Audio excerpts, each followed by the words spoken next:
Ես նորից էլի կկրկնվեմ, բայց քանի որ շատ կարևոր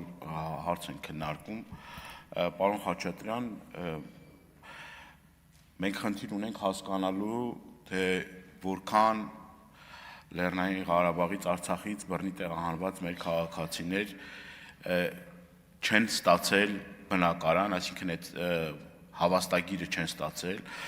ինչ խնդիրներ կա քաղաքացիության ընդունման հետ կապված, մեր հայրենակիցների հիմնական մտահոգող հարցերը որն են, որ այդ քաղաքացիությունը չեն ստանում, եւ այս ծրագիրը այնպես իրականացնենք, որ դուրսը մնացող որևէ մեր հայրենակից չմնա։ Այսօր կան խնդիրներ, ամեն օր մենք նամակներ ենք ստանում, որ մեր հայրենակիցները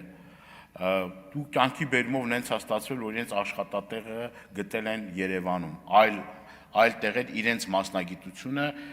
չեն կարողանում իրենց մասնագիտությամբ աշխատանք գտնել եւ ապրում են Երևան քաղաքում։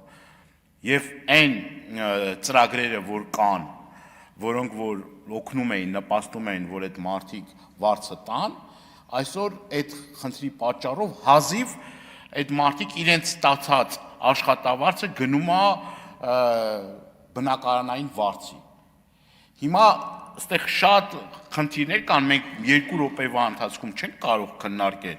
բայց այն ժամանակ էլ ենք ասում, որ պետք է ստեղծվի հատուկ մարմին, այդ բոլոր հարցերը քննելու, հետևություններ անելու, միգուցե նաև անհրաժեշտություն լիներ, որպեսզի պետությունը վերցներ ճիշտ է բեռա, բայց վերցներ այդ պատասխանատվությունը իր վրա եւ բնակարաններ կառուցելու եւ մարդկանց տրամադրելու։ Եվ արցախցիների կոմպակտ բնակեցման հետ կապված նորից էլի շատ կարևոր մի հարց է։